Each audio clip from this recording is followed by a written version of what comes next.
こんな綺麗な場所が地元だったらいいな。お、ビルの明かりが反射してて綺麗。こんなところにカフェあるんだね。関係者に訴えられるかもしれないからね。ほら、階段でなんか倒れてる人がいるの。選手たちがここに並んでるね。このビルはもう開業してるのかな。こんな夜遅くに働いてお疲れ様です。改札から本当にたくさんの人が出てきた。人のことを避けるのがね、精一杯なんだよ。ほら、画質良くなってない？秋の虫も鳴き始める頃ですね。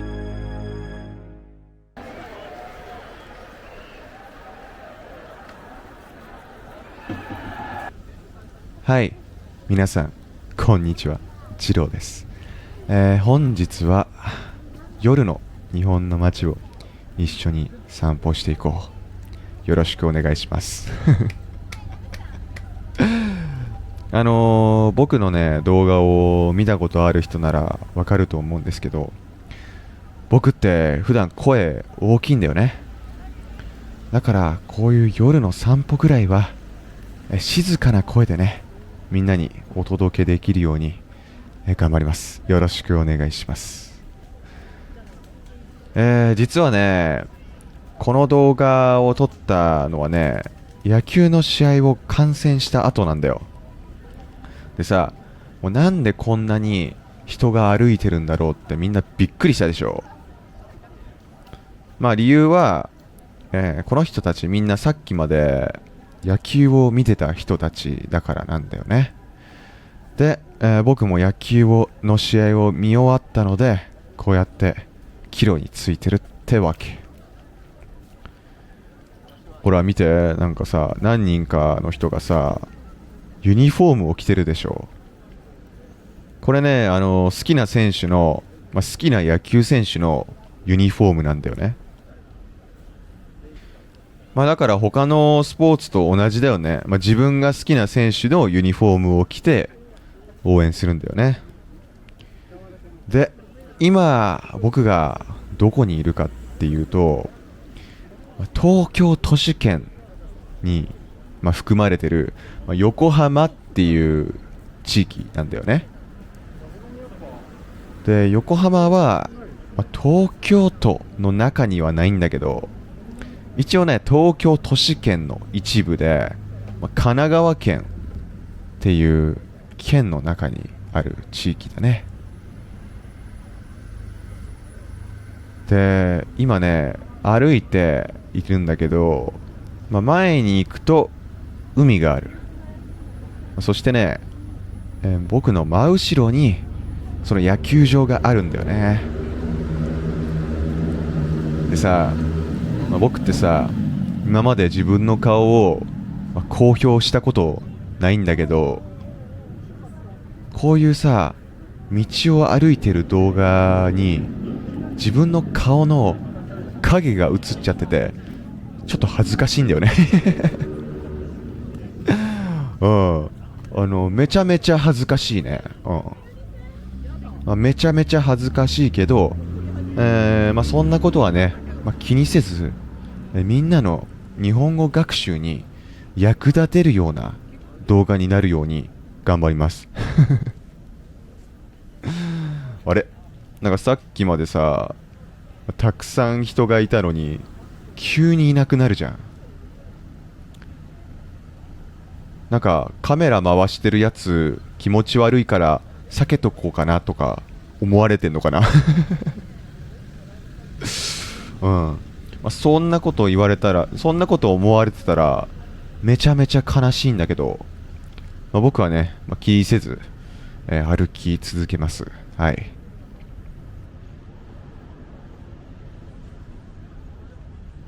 で、この道結構広いよね。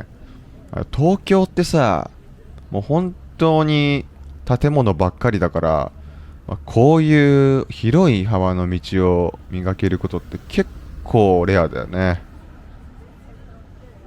で、この時間ね、確かね、夜の10時ぐらいだった気がする。うん。僕が見てた野球の試合、めちゃめちゃ長かったんだよ。もうめっちゃ長かったの。結構疲れたんだけどさ、点の取り合いで面白い。ゲームでした。野球ってね、その試合によって長さ全然違うからね。うん。だから、いつ試合が終わるかっていうのは事前にわからないんだよねっていうか急に画面が切り替わったんだけど、今さ、一瞬僕の指が出てきたでしょ。あれはね、カメラが、映像が曇ってるなーって思って拭いたんだよね。で、その後、また新たに、カメラを回し始めました。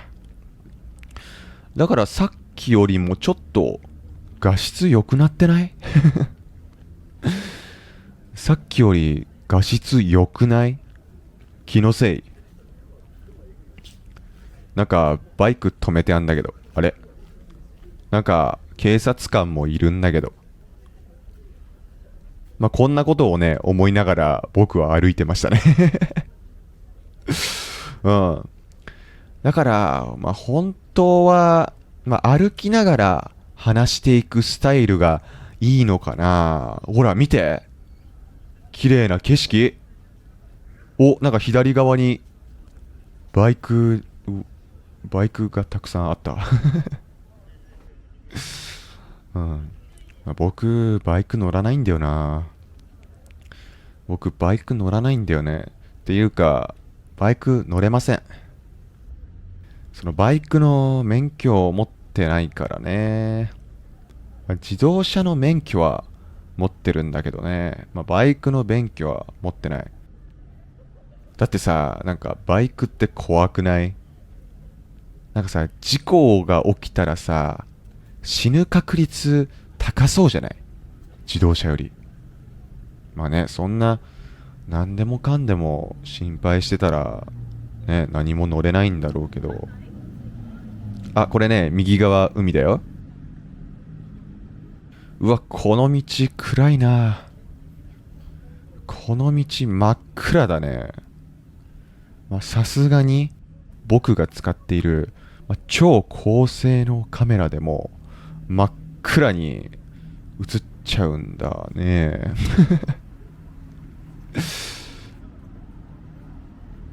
よし、やっと明るい場所に来た。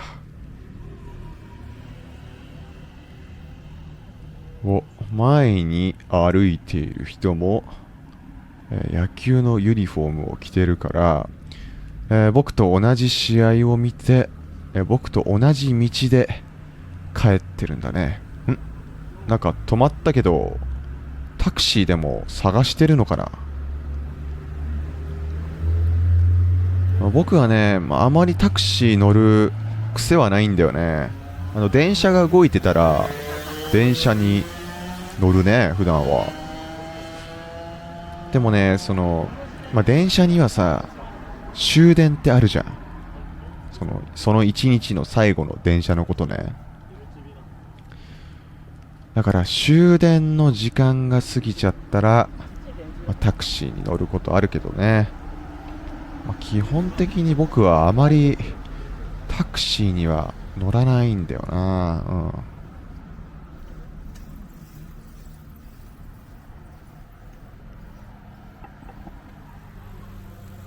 自転車2台今通ったけど、この目の前で自転車漕いでる人の自転車って折りたたみ自転車かな。さ、そんな感じしなかった？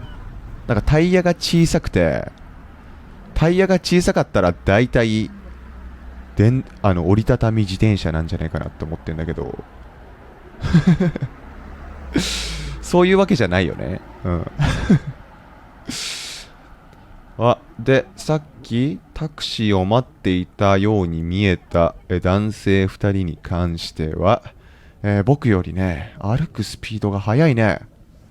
うん。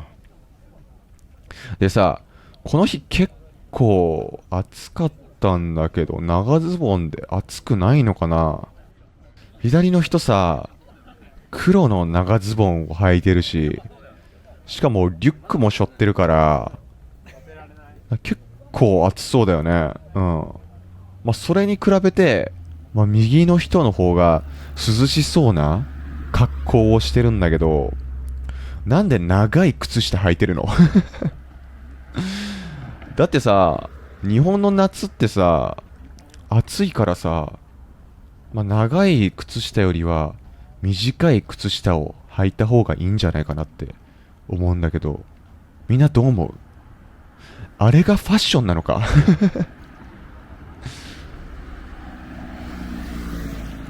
僕はね、もう本当にファッションに疎いんで、まあなんかね、長い靴下を夏に履こうなんて、まあ、考えには至らないんだけど、まあ多分ファッションが好きな人からする人、まあ短い靴下と長い靴下って、まあ相当いろんな、相当大きな違いがあるんだろうね。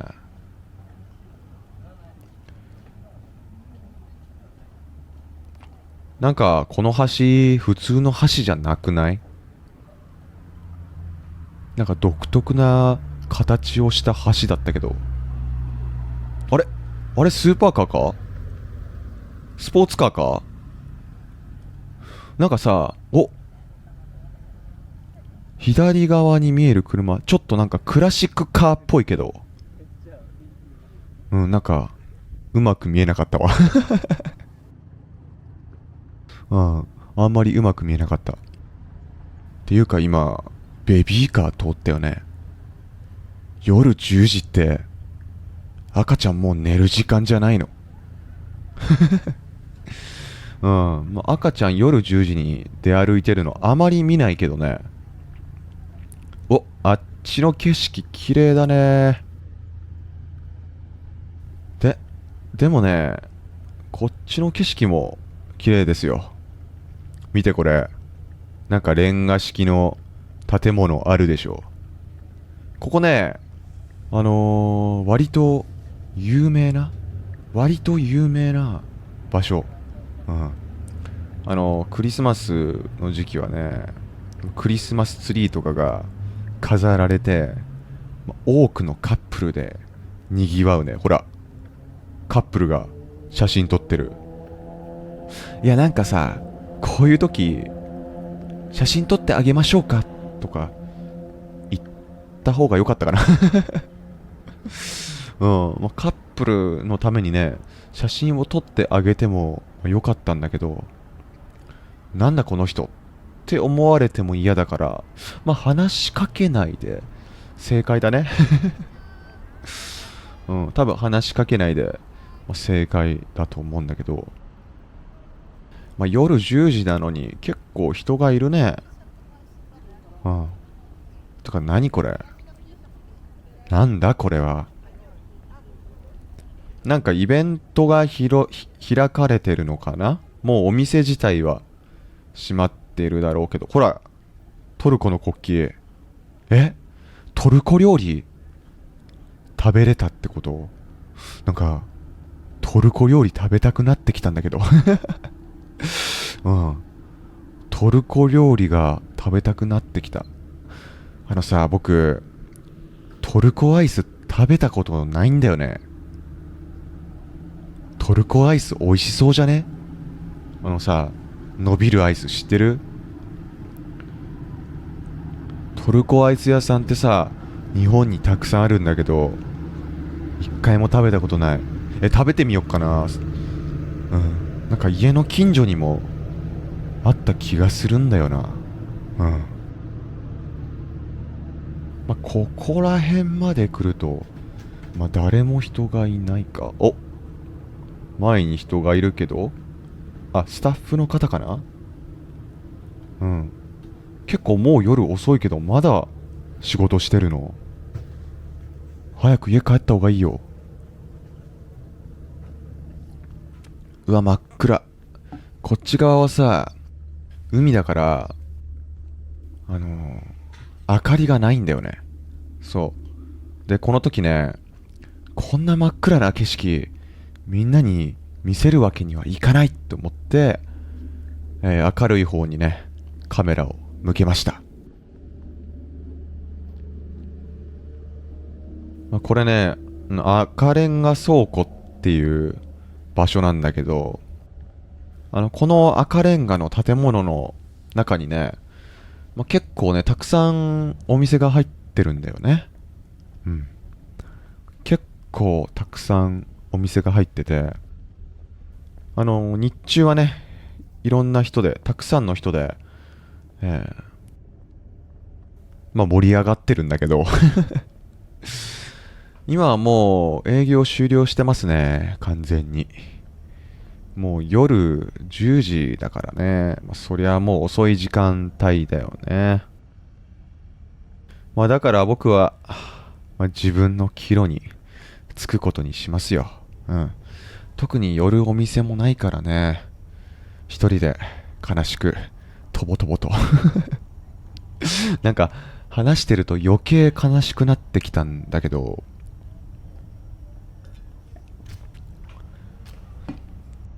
そう。ちょっと待って、咳出るわ、咳。ごめん。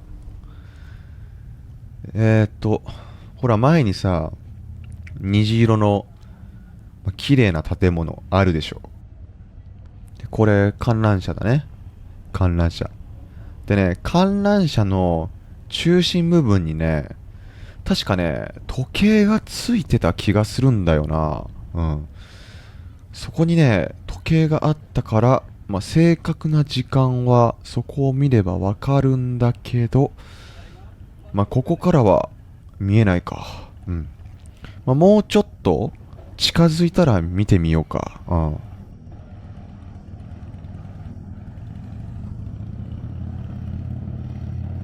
いや、バイク人気だね。うん。僕のね、友達もバイクの免許欲しいなって言ってたんだよね。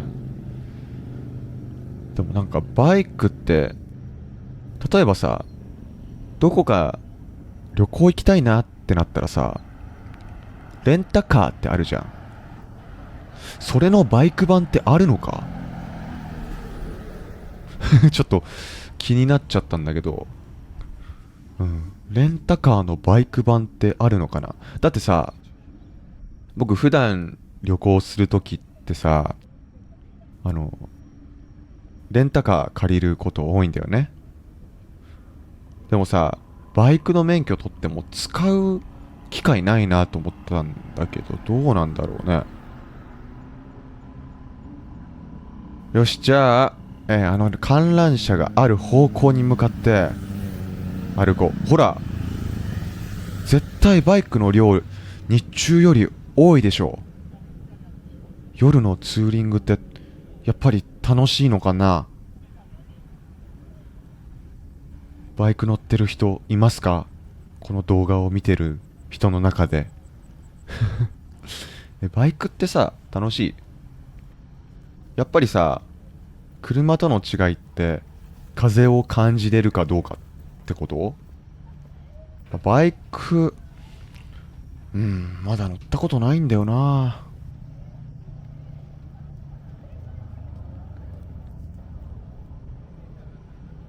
でね、今ね、前の階段を登るか、それとも右に進むか迷ってるんだよね。うん。この時の僕は、結構迷ってるんだよ。あと別の選択肢もあるよね。このエレベーターに乗ってもいいよね。いやでも、もうすでに4人の人がエレベーターに乗りそうだから、やめとこう。やめときます。うん。日本人はね、遠慮をするという文化がありますからね。こうやってね、人が多い時はね、自分がエレベーターの中に入ることによって、邪魔にならないか、そういう風に考えて、僕は遠慮しました。はい、遠慮させていただきましたよ。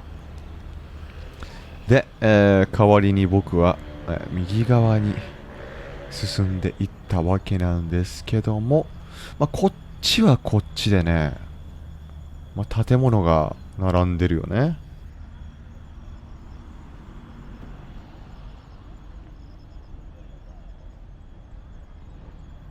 で、こっち側をね、進むと、海があって、で、この右側に映ってる建物はね、いろんなレストランとか、お店が入っている施設だね。で、確か、左側の施設、ここからね、船に乗れるんだよね。僕は船に乗ったことないんだけどね。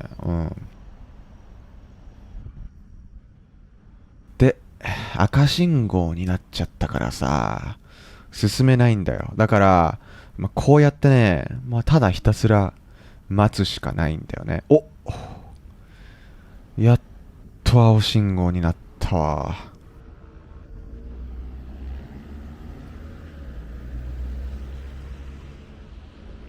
はい、この右の目の前にあるさ、建物。ちょっと待って、それより前に、浴衣着てる人がいるぞ。えあれ、この日、お祭りかなんかあったのか？お祭りあったっけ？ちょっとね、僕はね、その野球の試合を見ることで、頭の中いっぱいだったから、お祭りがあったとかなかったとか、わかんないんだけど、多分ね、浴衣を着てる人がいるってことは、何かしらのお祭りがあったんじゃないかな。うん。うん。日本人基本的にお祭りの時以外、浴衣着ないからね。うん。はい。でね、虫の音が聞こえるんだけど、今ね、木で隠れそうになってる建物あるじゃん。そのリンゴを、カットされたリンゴみたいな形をしている、建物なんだけど、これはね、ホテルなんですよ。うん。ホテル。お、左側では、タクシーの運転手さんたちが休憩してるよ。休憩してるのか、それともお客さんを待ってるのか。いや、多分休憩だな。だってさ、さっきトイレあったじゃん。うん。あそこのトイレで、休憩して、で、さらに、タクシーの中でも休憩してるんだと思う。うん。自動車屋さんだ。アウディのディーラーだね。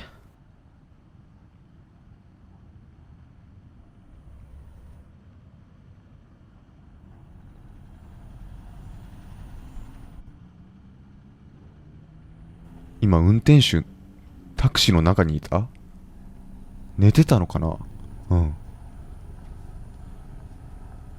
うん。やっぱり、横浜はカップルが多いわ。うん。横浜さ、僕大好きなんだよね。なんかね、東京よりも、こうやって道幅が広いし、でね、比較的新しいエリアだから、綺麗なんだよね。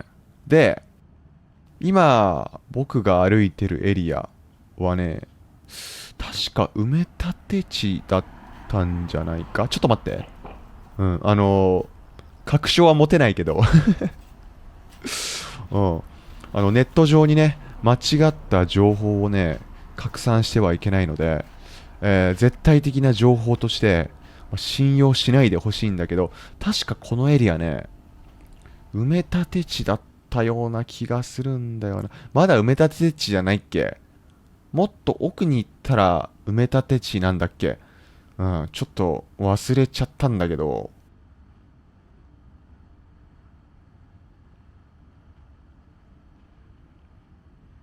よし、じゃあ、車通りがね、多そうな道に合流しようか。今歩いてた道はちょっと人が少なかったよね。脇道なのかな？うん。うわ、自転車乗りたいな。うん。自転車乗りながらの映像もいつか撮ってみたいなとは思うんだけど、どうやって撮ればいいんだ？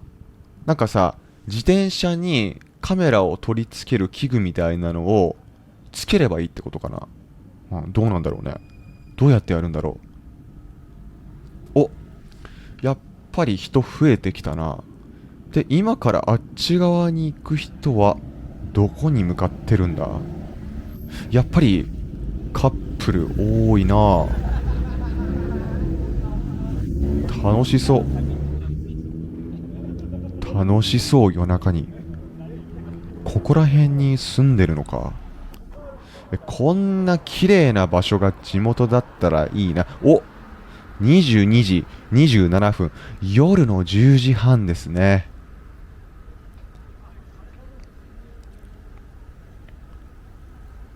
うわ、この交差点広くていいな。運転しやすそう。で、観覧車の前にはさ、ジェットコースターの線路もあって。ここはね、遊園地なんでね。すごい狭い遊園地だよ。本当に。ディズニーランドとかさ、ユニバーサル・スタジオ・ジャパンとかってもっと広いもんね。ここはね、比較的都会だから、土地があまりないんだよね。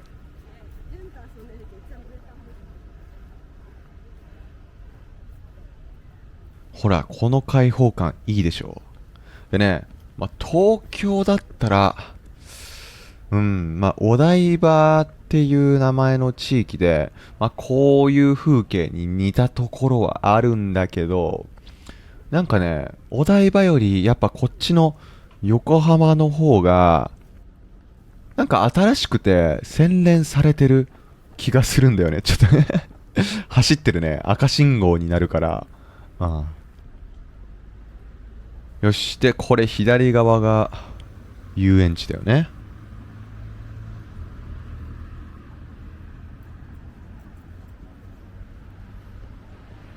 遊園地の中覗きたいんだけどな。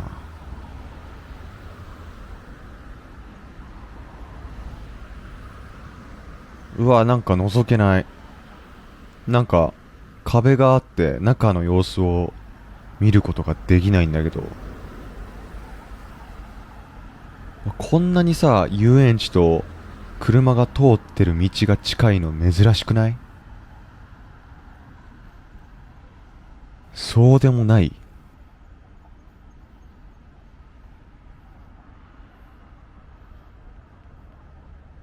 でもやっぱりこういう大通りでも人の数は比較的少ないよね。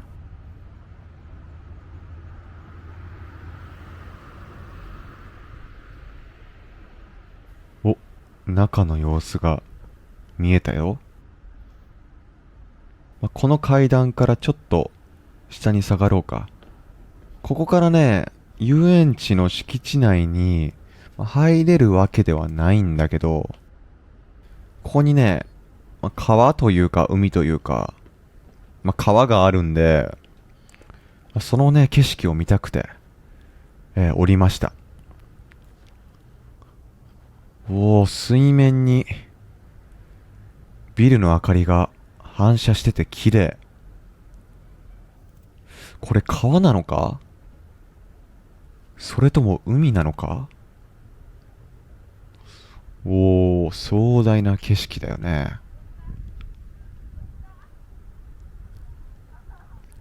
やっぱり水っていいよね。こうやってさ、水があるだけで反射して綺麗だからさ。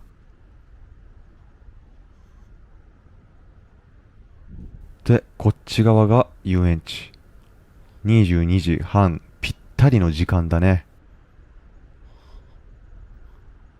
ここからね、遊園地の中の様子を見てみると、なんかトラックは止まってるんだけど、それ以外はなんか目新しいものはないよね。とりあえず、この謎の道を歩くことにしますか。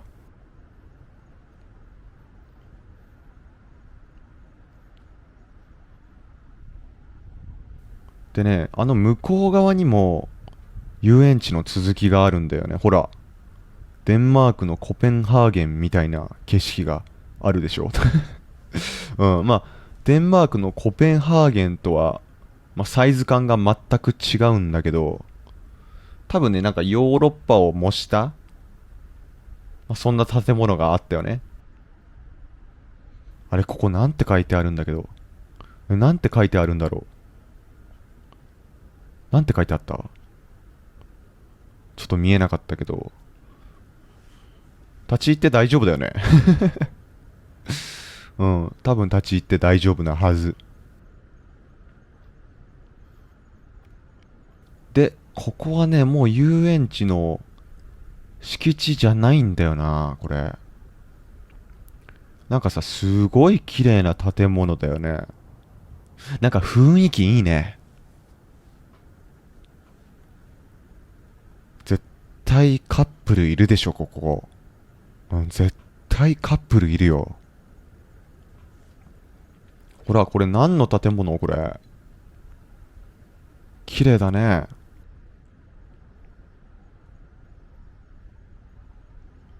とりあえず進むか、前に。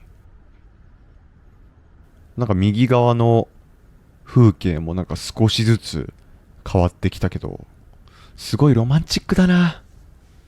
うん。まあ、絶対カップルいると思うんだけどな。うわ、この見て。水の反射がめちゃめちゃ綺麗でしょ。こうやって開けてる場所がいいよね。まあ、東京にずっといるとさ、なんかね、窮屈なんだよね。うん、なんか、建物と建物の隙間がないというか、東京って建物ばっかりだからさ、こうやって開けてる、こうやって開放感のある街って本当に大好き、僕。この綺麗な建物何なんだろうな。ね、遊園地なんかよりも全然敷地面積が広い気がするけど、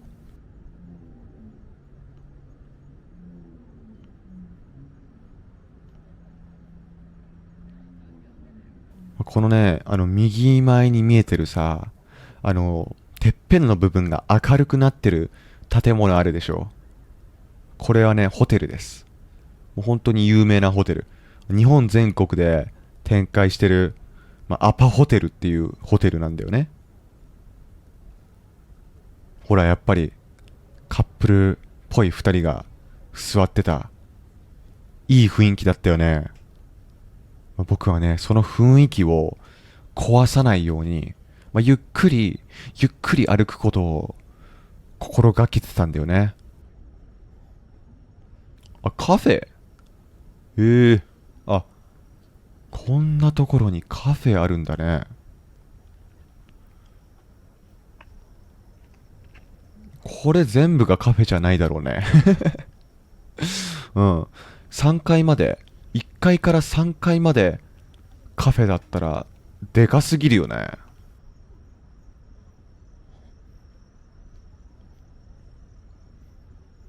はい、さっき見えてた建物とは違う。こういう夜景好きなんだよね、僕。で、まあ、今見えた夜景は、まあ、オフィスビル、まあ、じゃない建物が多いね。あの、オフィスビルが明るくなってて、まあ、たとえ夜景が綺麗でも、オフィスビルが明るくなってたら、なんか、サラリーマンが夜遅くまで働いてるってことじゃん。だから悲しくなって、なんか素直に景色を楽しめないんだよね。うん。だからね、オフィスビルじゃないビルの明るさによる夜景はいいですね。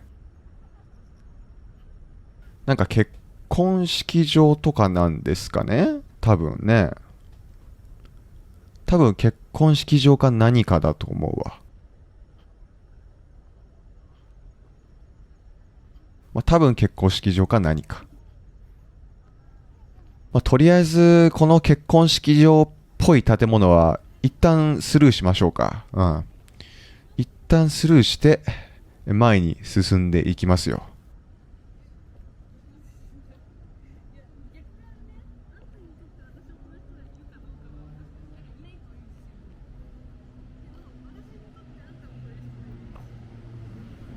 結構夜遅くだけどさ、こうやってベンチとかに座って談笑してる人が多いよね。やっぱりみんなこの景色が好きなんだろうな。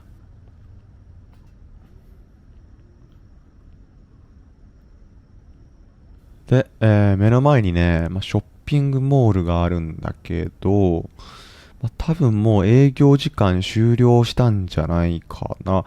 お店の中はさ、明るくなってるんだけど、お客さんは入れないと思う。うん。多分スタッフの方が最後の、一日の最後の、なんか作業をしてるね。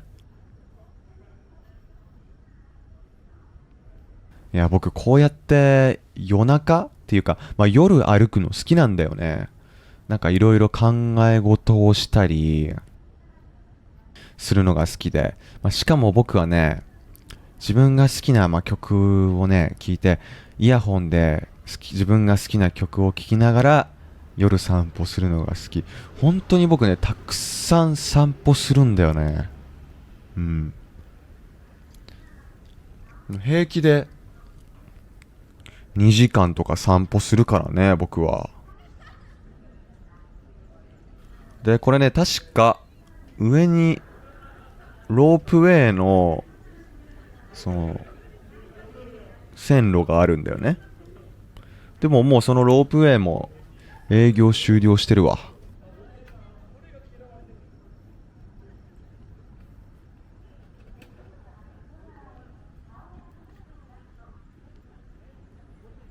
で、この道を右に行くと駅があるんだよ。だからみんなね、右側に向かって歩いてる人は駅に向かってるはず。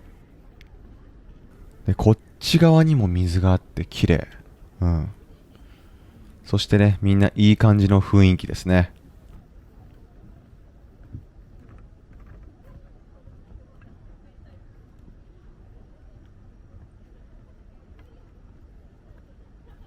はい。皆さん、もう帰る時間だね。で、この時に駅に向かわないで、反対方向に向かってるこのカップルとかは、一体どこに向かってるんだろう。ここら辺の近くのホテルに泊まってるのかな、それとも、ここら辺に住んでるのかな。ここら辺住んでみるのもいいよね。横浜っていうエリアはね、意外と東京の都市圏にも近いので、エンタメに困ることはないと思うね。ここら辺の近くに住んでても。うん。で、東京よりも街が綺麗だし、横浜に住んで、東京の会社に勤めるっていうのもすごいいいとは思うんだよ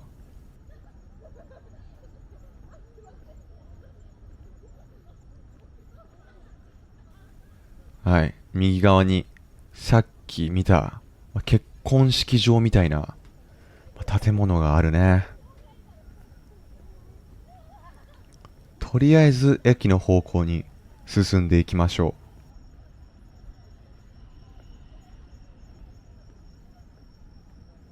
う。なんかこういう夜の虫の声、久しぶりに聞いたな。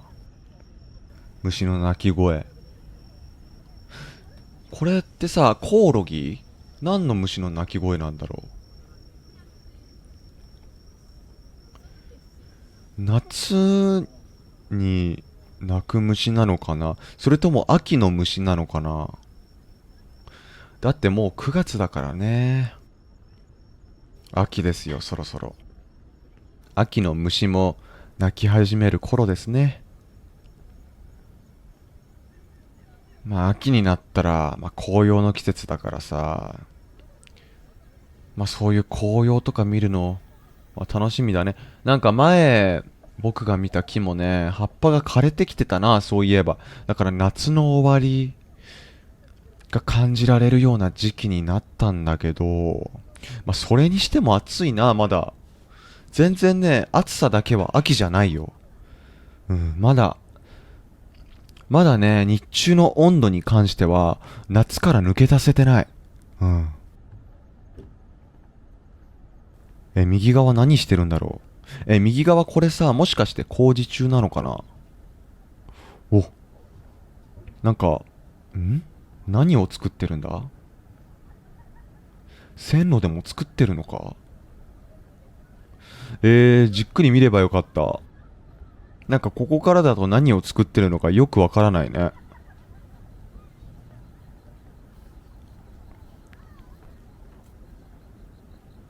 工事中だからちょっと道幅が狭くなっちゃって、ねえ、人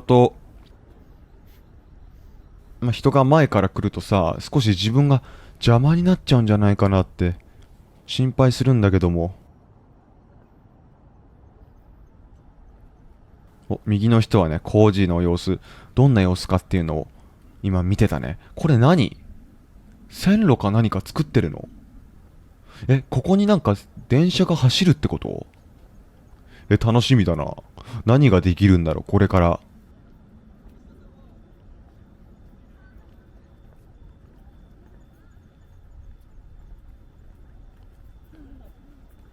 そろそろ駅に到着するかな。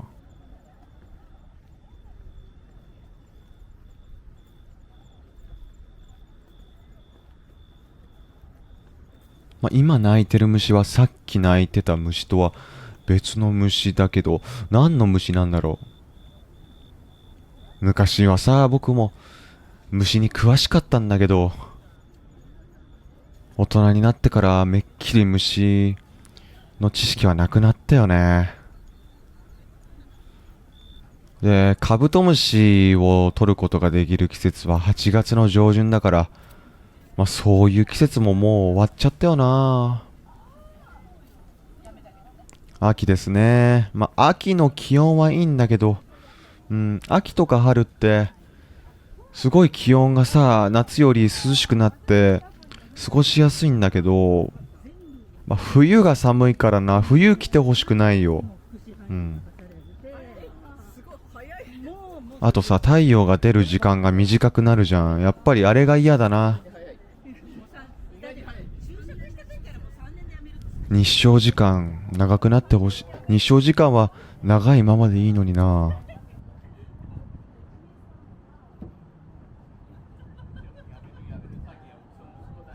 やっぱりこれ線路じゃないか。なんか線路なような気がしてきたよ。で、奥になんか船かな、あれ。船。あんなところに船着き場があるってこと？後で行ってみるか。うん。なんかすごいライトアップされたような船があるけども、あれは何だろうか。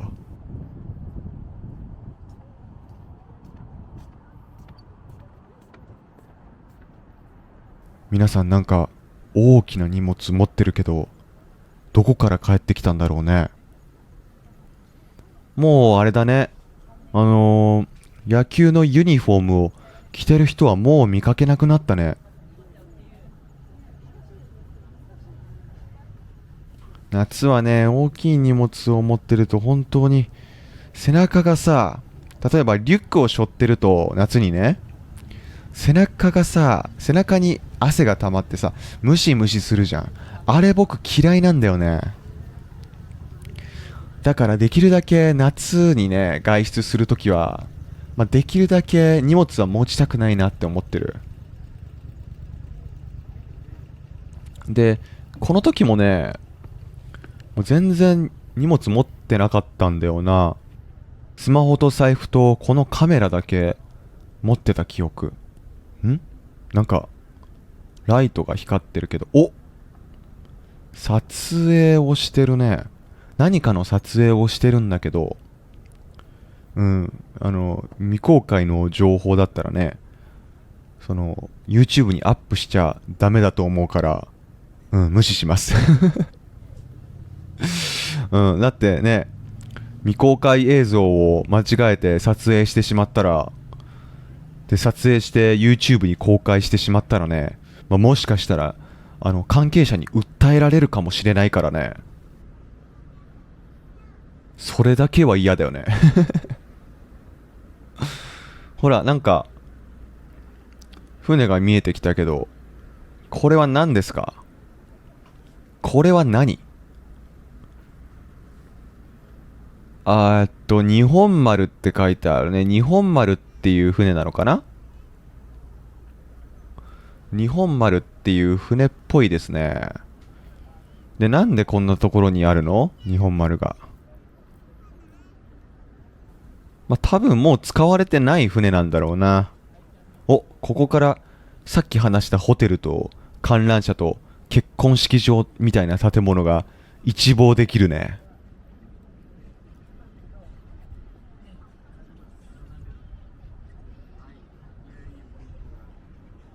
まあなんかこの船はなんか昔の船で、多分この船は昔の船で、多分有名な船だから展示されてるんじゃないかなって思う。で、このさ、実際に下に降りてみて、船見たいなって思ったんだけど、どうやって行くかわからなかったんだよね。そう。だからどうやって行くかわかんなかったからしょうがなく、まあ、こっちの道を通って戻ることにしたんだよね。静かでいいね。まあ、さっきなんか若干音楽をかけてる人がいたんだけど、まあこうやって水辺の近くでこういう静かな場所があると落ち着くよね、心が。で、僕は横浜じゃなくて東京に住んでるからさ、こんなゆったりした時間が流れてるいい場所あまりないんだよね。うん。東京にもこの場所欲しいな。うん。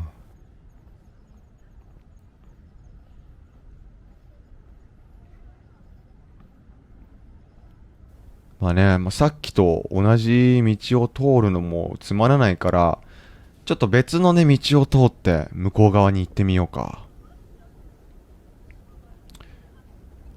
まあでも夜遅い時間ではあるんだけど、まあ夜10時半にしてはたくさん人がいるのかな。ほら、だってさ、子供もいるよ、小さい。うん。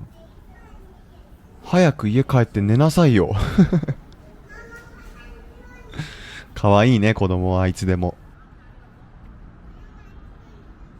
お、下に来て船が見れた。船首の部分だね、今見えてるのは。で、今ちょっと遠回りをしてこの坂を登ってるんだけど、そう、この階段のところにさ、なんか撮影クルーがいるから、この人たちを避けなきゃいけなかったんだよ。ほら、階段でなんか倒れてる人がいるの。なんだろうね。まあ役者さんかなんかだと思うんだけどさ、まあ普段東京に住んでてもこういう撮影とかに出くわすことはないから、結構ね、珍しいことだよ。こういうのに遭遇するのは。で、今右に行こうか迷ったんだけど、左に行くことにしました。うん。今からね、まあ、北側に行きたいんだよね。で、北側に行くには、今の進行方向と逆に行かなきゃいけないんだよね。そう。だけど僕はね、一旦こっち側に進んで、向こう側にある道から、まあ、北方向に進もうかなってこの時思ってます。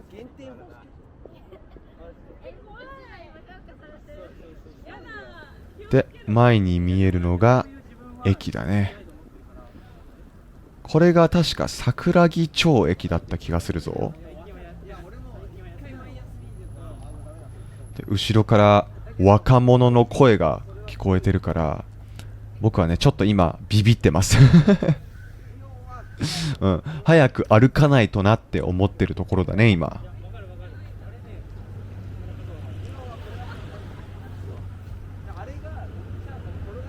で、僕はね駅に着いたからといって、そこから電車に乗るわけじゃないんだよね。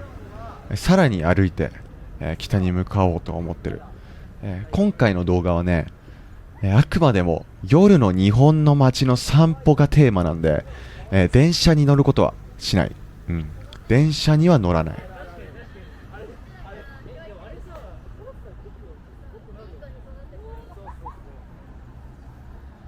さすがにこっちの方向は駅の近くだから、やっぱり車の通りが多いね。うん。車がたくさん通ってるね。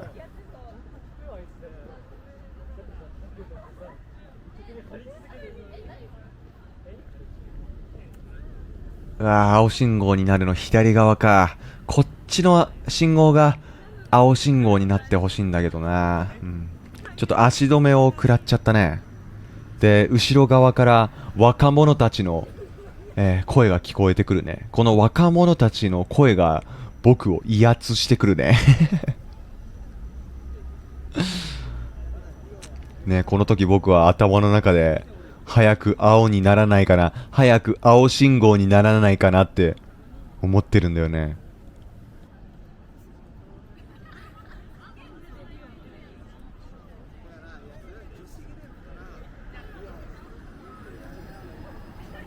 お、でかい自動車だ。タクシーだよね。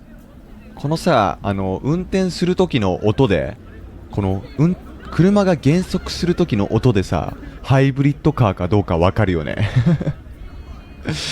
さっきのはね、モーターの音が聞こえたからハイブリッドだね。はい。左側の、僕は左側の電車には乗らない。ここにはね、京浜東北線っていう JR の電車が通ってるんだよね。だけど僕はこの電車には乗りません。皆さんと一緒に引き続き散歩を楽しむよ。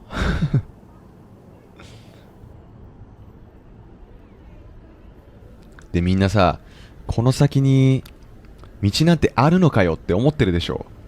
あるんだよ、道が。うん。ほら見て。目の前にエスカレーターがあるでしょ。で、ここから先がね、道になってるんだよ。北側に行くための道になってるんだよ。だからこの、エスカレーターに乗って、北側に向かって進むよ。で、こっから北側に向かって進む人はあまりいなそうだね。駅に向かって来てる人はいるんだけど、僕と同じ方向に進んでる人はあまりいないよね。で、真ん中のエスカレーターは動いてないしね。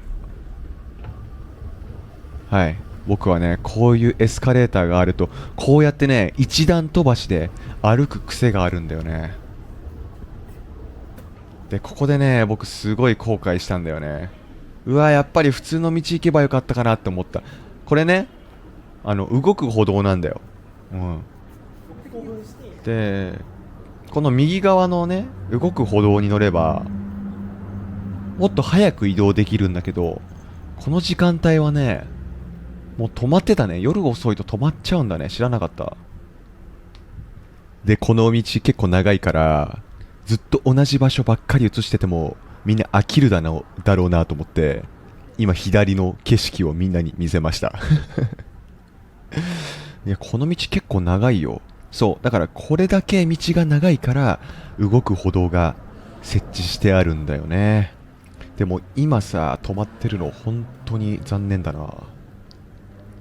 動く歩道に乗ったらさ、移動速度も速いから、だからこっち側の道に来たのに、なんで止まってるんだよ。うん、なんかすごい残念な気持ちになったんだけど、それでも僕は諦めないよ。はい。で、今日ね、ずっと、景色の中に見えている、一番、高い、一番高層なビルに、これから入っていく。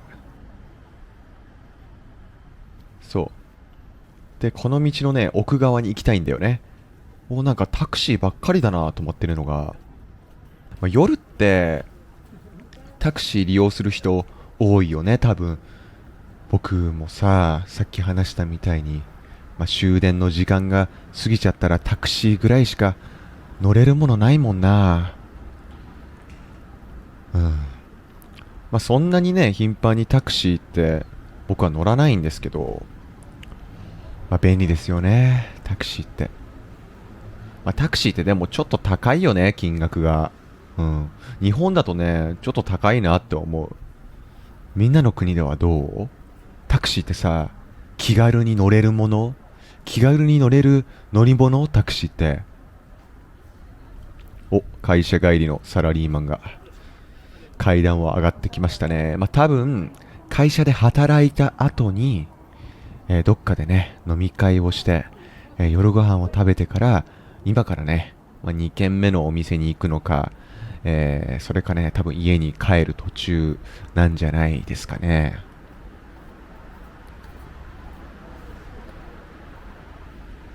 よし、これでね、動く歩道のエリアが終わりましたね。動く歩道のエリアが終わって、ただの歩道のエリアに来たね。うん、ただの歩道だね、ここは。ここはね、もう自分の足を使って歩くしかないね。もうこんな時間誰も見ないだろうけど、広告が流れてるね。その左右のディスプレイに。よし、じゃあね、前に書いてあるけど、ランドマークプラザにこれから入っていくね。で、ここにもね、たくさんお店あるんだけど、もう営業時間は過ぎてるから、単なる通路としての役割しか果たしてないと思うな。警備員の人。警備員の人が今、握手じゃない、間違えた。警備員の人が、会釈をしてくれたね。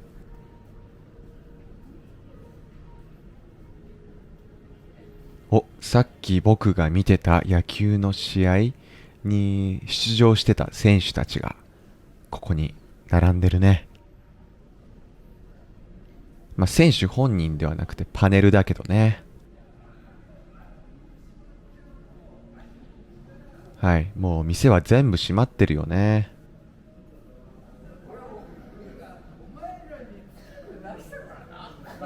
面白いね。この建物はさ、お店が入っているような商業施設になってるけど、みんなの通り道にもなってるから、この建物の入り口自体を閉めることはないんだね。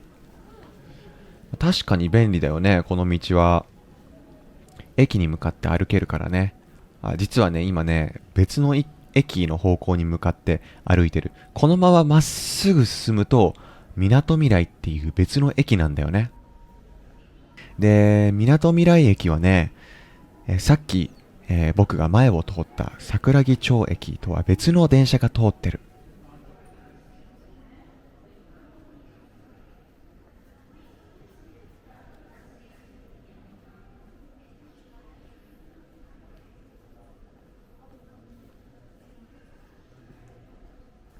もうすべての店が閉まってるね。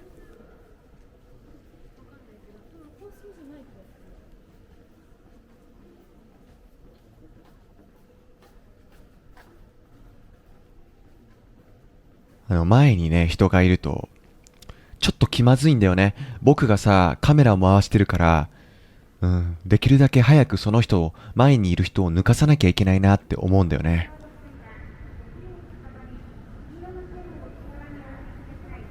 で、さっきの歩く歩道は動かなかったけど、ここのエスカレーターは動きました。よかった。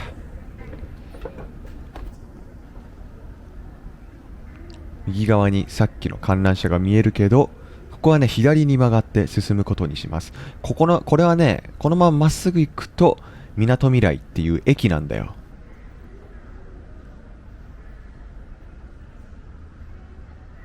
僕は左に曲がってこちらの方向に進む。ここもね、車道じゃなくて歩道なんだけど、幅が広くてすごい歩きやすい道だよね。こんなに歩きやすい道なのに、まあ、電動キックボードとか見ないね。まあ、東京だとたまに電動キックボードに乗ってる人がいるんだけど、横浜でもは見ないな。っていうかさ、横浜に電動キックボードってあるのかね。東京だとよくさ、電動キックボードがたくさん止まっているところがあってさ、アプリを使って、その電動キックボードをさ、レンタルできるんだけど、まあそういう光景を横浜だと見たことないな。もしかしてサービスが展開されてないのかな。はい、この通り、こんな遅い時間帯なんで、車通りも本当に少ないんですけれど、まあ、今ね、右に見えてるのが、まあ、ショッピングモールだね。うん。で、このショッピングモールにはね、まあ、映画館もあって、日中はね、まあ、子供、まあ、親子連れの人が多いかな。うん。で、何でもこのショッピングモールには入ってる。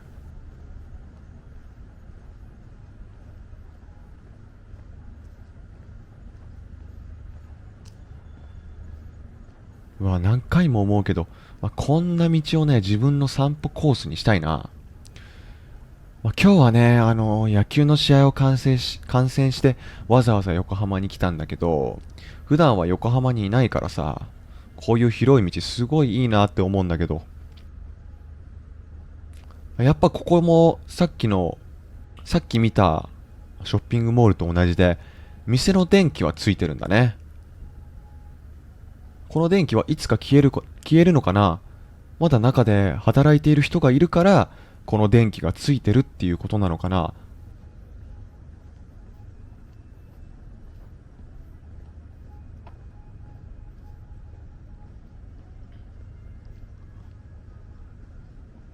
もう、自分一人しかこの道を歩いてないからさ、道を独り占めしてる気分になるよ。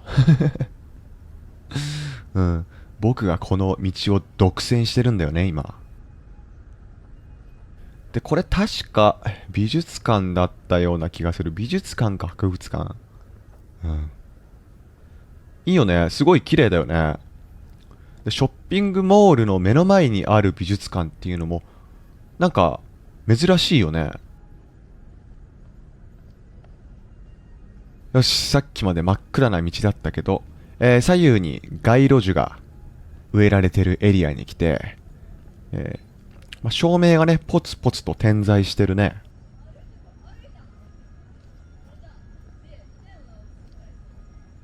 あ、前に走ってるのって、あれ電動キックボードじゃない？あ、電動キックボードあるじゃん、横浜にも。ね、横浜にも電動キックボードあったわ。で、やっぱりさ、東京よりも道が広いから、乗りやすいと思うんだけど、東京よりもあんまり見ないね、電動キックボードのことを。はい、さっきまでね、歩いてた道は若干暗かったんだけど、まあ、ここまで来ると結構明るい道だね。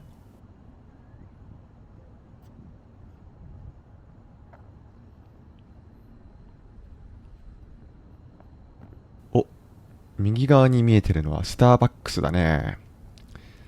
まあ、スターバックスコーヒーみんな行く？僕あんまり行かないけど、まあ、おしゃれな店だよね。まあスターバックスコーヒーにはね、スターバックスコーヒーでは、まあ、ご当地のマグカップが売られてるよね。で、僕もね、海外に、まあ、旅行した時とか、まあ、日本でも普段行かない地域に旅行する時はね、そういうマグカップをね、買うことあるんだよね。あ、で、そっか、これあれだ。本屋と一体になってるスターバックスだ。こっち側はなんだ？あ、これも右に見えてるのはカフェか。あ、米田コーヒーっていう、まあ、チェーン店だね。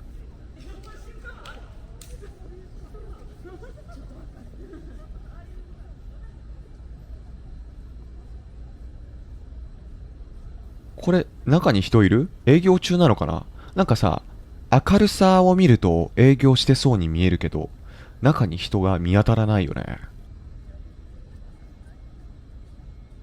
まあ、カフェ普段あまり行かないんだよな。まあ、僕の友達でさ、まあ、休日は毎週カフェに行くっていう人がいるんだけど、なんで行くんだろう。多分コーヒーとかが好きなんだろうね。僕コーヒー飲まないんだよね。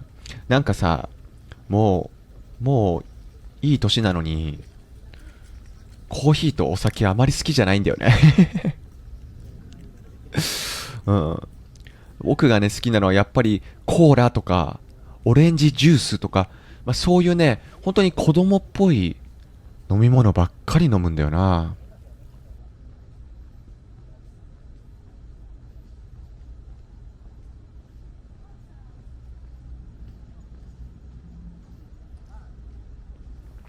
右に見えてるディーラーはどのメーカーのディーラーだ？まあ、港未来はこうやってさ、まあ、車売ってる店が多いよね。はい。このようにね、ボタンを押して、青信号になるのを待ちます。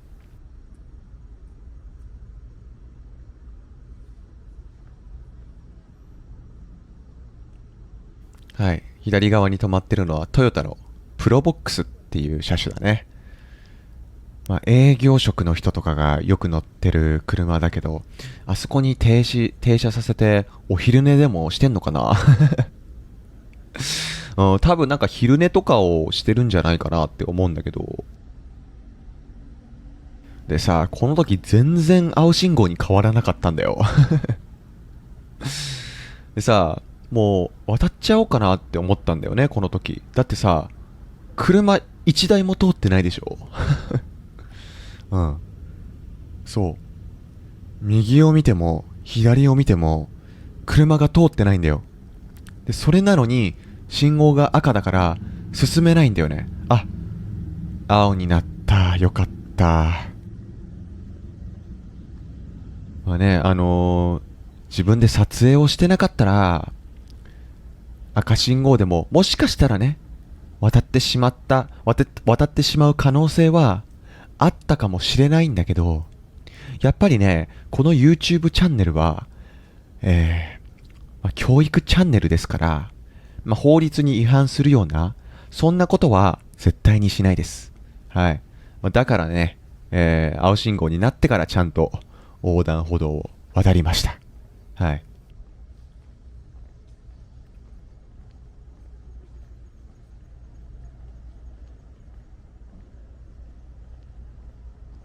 でさ、僕あんまりこの横浜っていうエリアさ、来ないんだよね。でたまに来る程度なんだけどさ、こんな階段あったっけと思って。そう。本当に、たまにしかこのエリア来ないから、しかもね、もう開発が凄まじく進んでるんだよ。なんか来るたびに新しいビルとかが建ってるんだよね。だから本当に毎回来るたびに知らないものがあるんだよ、横浜には。で、こんな階段あったかな、あったっけと思ってて。うん。でね、実は今ね、まあ、横浜駅っていう駅に向かってるんだよね。で横浜駅から、電車に乗ろうかなと思ってるんだけど、横浜駅に行くにはね、この道すごい便利。うん。地上を歩くよりもすごい便利。だってさ、地上を歩いたら、まあ、車が通ってるからさ、まあ、信号待ちとかが必須になってくるじゃん。それをしなくていいっていうのは相当便利なことだよね。うわ、このオフィスビル綺麗だ。うん。日本のサラリーマンたちが、日本のエリートサラリーマンたちが、まあ、こういう綺麗なね、オフィスで働いてるんだろうなと思いますね。で、ここでなんかね、ラーメン屋さんなんだよね、これ。うん。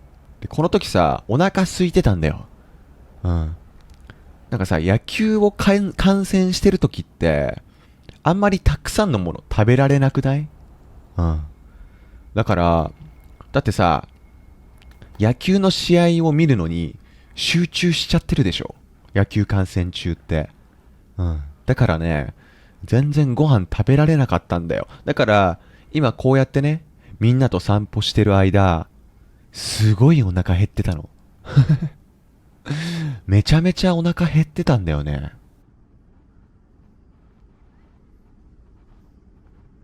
もうなんかまさに日本のエリートサラリーマンが、働いてそうな、そんなオフィス街だよね、ここは。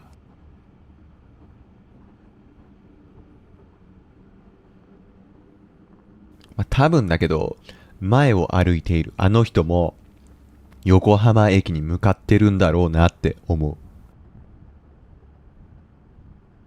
う。うわー、綺麗。なんかすごい整ってるね。うん。なんか無駄のない作りだね。このビルはもう開業してるのかな。ね、ここのテナントは空いてるみたいだからね。でももうオフィスビルとしてちゃんと使われてるのかな。この道もさっき見たビルもさ、全部が新しく見えるから、いつできたのかすごい興味深いけれども。ほら、こうやってさ、今歩いている僕の周りはもうビルがたくさんあるんだよ。で、ここのエスカレーターもね、止まってるから僕は階段を登らなきゃいけない。階段はね、僕はいつもこうやって一段飛ばしする癖があるんだよな。なんかさ、一段一段、えまあ、一段飛ばししないとさ、遅くない階段って歩くの。僕はね、そう思うんだよ。だから僕は一段飛ばしでいつも階段を歩いてるんだよね。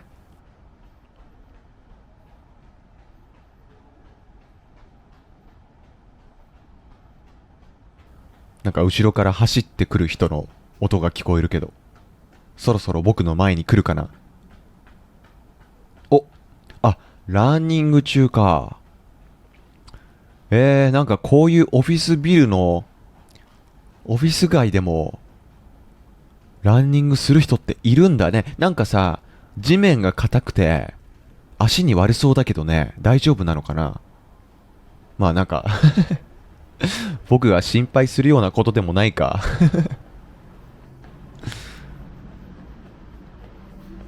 さて、これからね、日産の本社のビルに入っていくよ。みんなさ、日産っていう会社は知ってるかな。うん。日本の自動車メーカーなんだけど、日産っていうのは。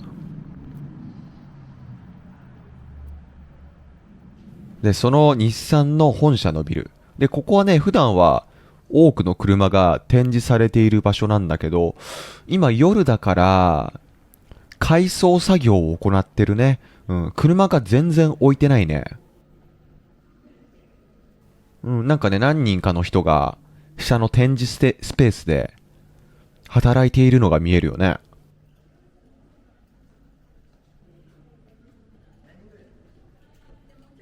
忙しそう。こんな夜遅くに働いてお疲れ様です。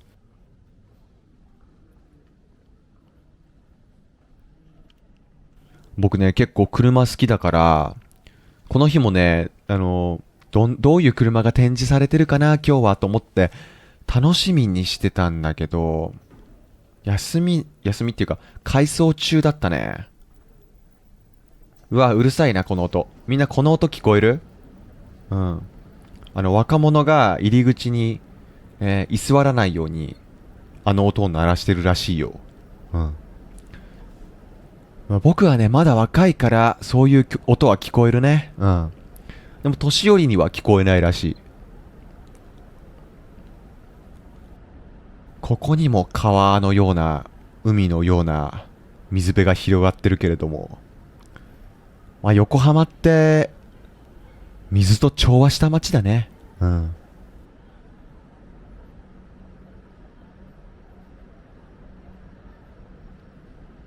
まあ、右前に見えてるいくつかのビルはオフィスビルじゃなくて、マンションだろうね。人が住んでるんだろうね。まあ、いくつかの部屋の明かりがついてたけど、明かりがついてない部屋の人はもう寝ちゃったのかな。ね、11時、夜の11時って言ったら、まだ寝る時間ではないと思うけどね。みんなは何時ぐらいに寝るの？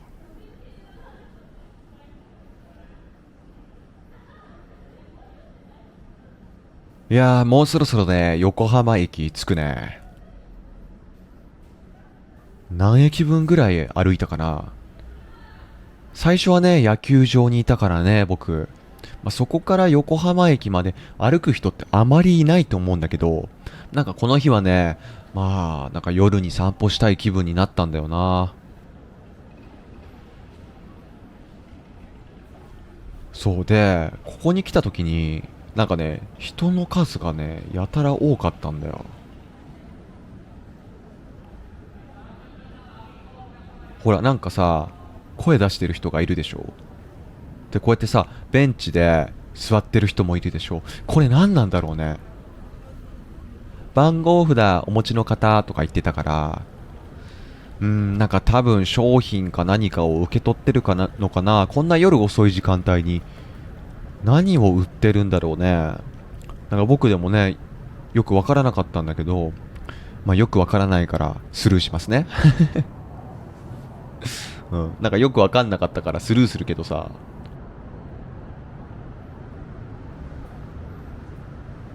で、こっち側にね、横浜駅があるんだよ。で、横浜駅もね、本当にたくさんの電車が通ってる駅だからね。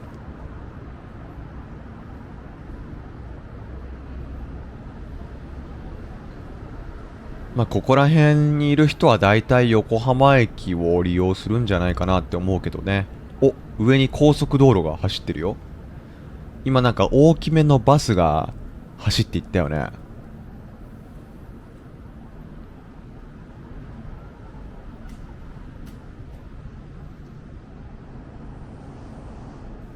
普通、なんかあれだね。普通の大きさの車は外から見えないね。さっきの車はさ、大型バスだったから、大きい分さ、外からその様子が見えたけど、その他の車は見えなかったね。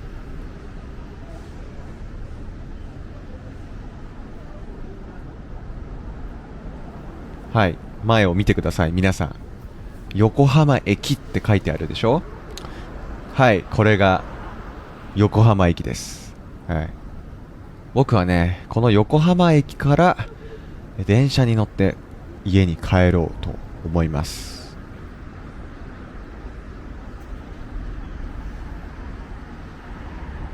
高速道路の下に一般の、道路が走ってるね。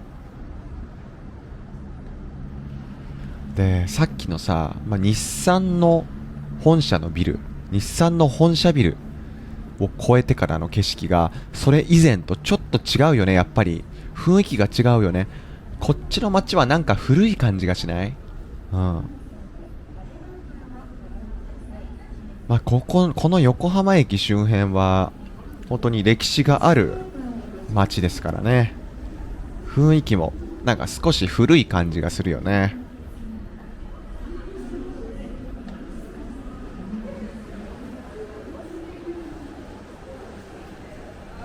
さて、普段の横浜駅はね、本当にたくさんの人がいるんだけど、今日はどのくらいの人がいるかな。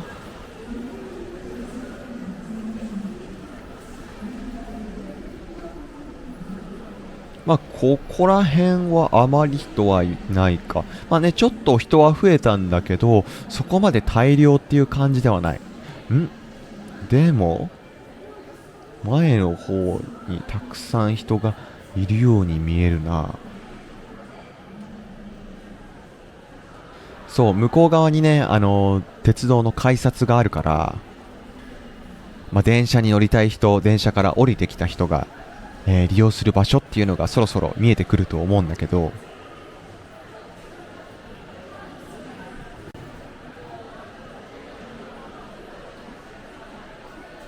やっぱり人の数増えてきたね。お、左側に切符売り場があります。僕がね、普段鉄道を利用するときは、IC カードを使うから切符売り場を利用することってほとんどないな。おお、改札から本当にたくさんの人が出てきた。ちょうど電車が到着した瞬間だったのかな。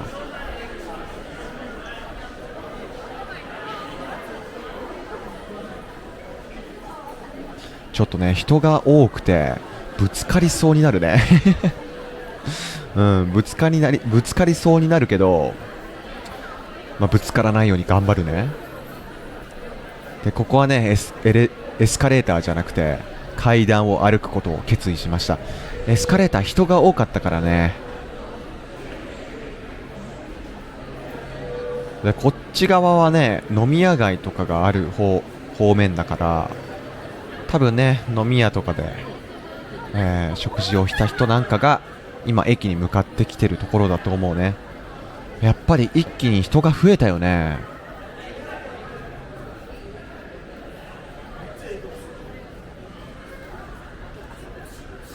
はい、皆さんの平和を守るための交番が右側に見えますね。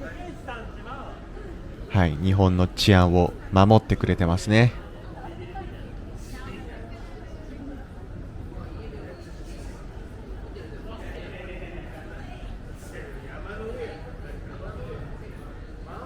でさ、この横浜駅にも、この横浜駅にはさ、たくさんの路線が走ってるって言ったじゃん。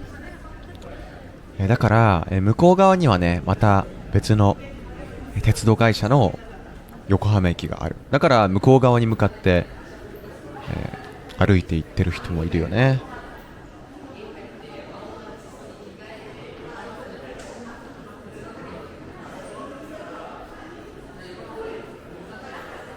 ここもさっきのさ、ランドマークプラザと似てて、店は閉まってるんだけど、人々の通り道になってるよね。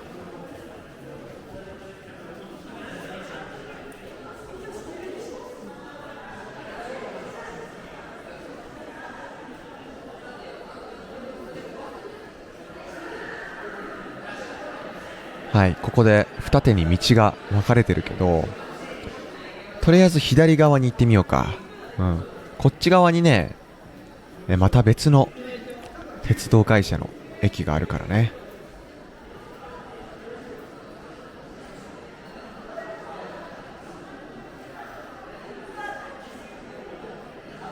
で、この時間帯はもう夜の11時だからね。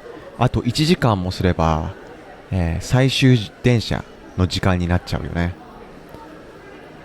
で、この横浜から遠い場所に住んでる人はさ、もう結構早めに出ないと、家に帰る電車がなくなっちゃってるから、多分ね、焦ってる人はこの中にいると思う。はい、じゃあ、とりあえずこちら側に来てみました。はい、ここはね、繁華街だね。飲み屋が本当に多いエリアだよ。で、ボーリング場とかもあるから、夜遅くまでに、遊ぶにはすごい最適なスポットだよね。でももうね、時間がもう遅いから、たくさんの人が駅に向かって歩いてるところ。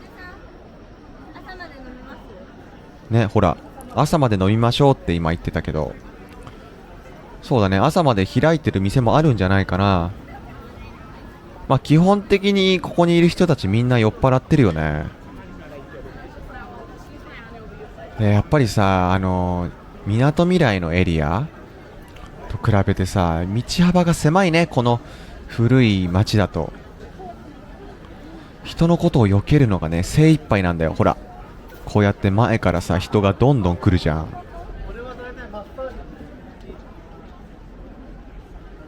でね、ここで僕ちょっとね、おじけづいたんだよねやっぱりね、こういう繁華街だと、客引きの人もいるから、客引きかな、いや、客引きか。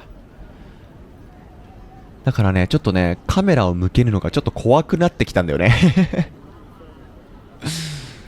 はい。カメラを向けるのが怖くなってきたということで、今日の散歩はこれで終わりにします。皆さんまた一緒に夜の散歩しましょう。バイバーイ。